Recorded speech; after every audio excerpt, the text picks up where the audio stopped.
Hey everyone, Shannon here. I'm glad you could join us this week over at She Seeks. I really loved Nikki's blog post this week talking about helping people who suffer with addictions or struggle through some other major areas that some of us just may be unfamiliar with or unschooled in. I think that she really hit the nail on the head this week, and I think that there's a lot that we can do to reach out and help other people. One thing that I want to point out this week is that Nikki did a great thing at the end of her post. She posted links to professional resources that can help those that we love. And sometimes, let's be honest, we get in over our heads.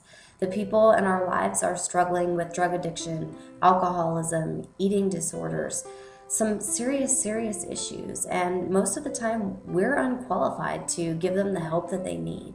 And so I want to encourage you this week to do 3 things for your friends who may have problems that are bigger than the average problem, problems that you may not know how to help them with.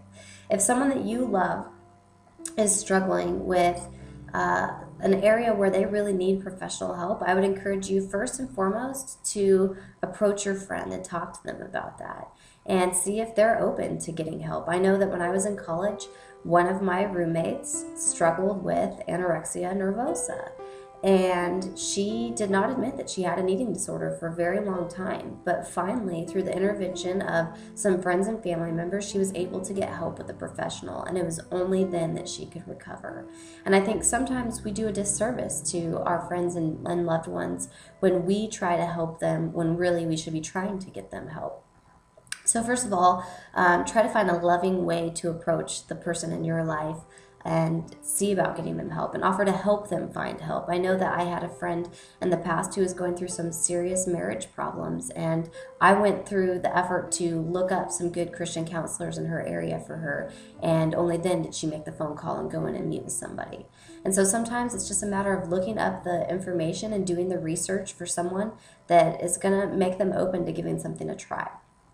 Second, I would encourage you to, if you have a friend or family member who has not admitted that they have a problem. I mean, I have a family member who is a bona fide alcoholic, and she just will not admit it. And no matter how many times that she gets arrested or she gets approached by well-meaning people who want to intervene, she just won't admit she has a problem.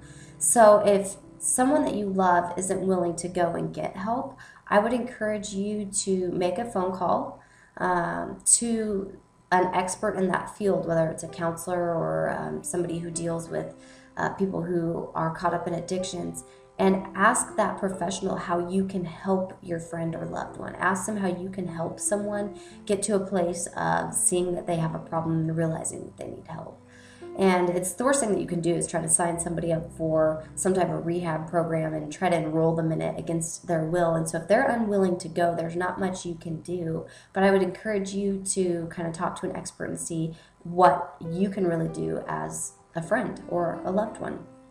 Third, I would encourage you to pray for the people in your family who are really struggling, really going through something serious.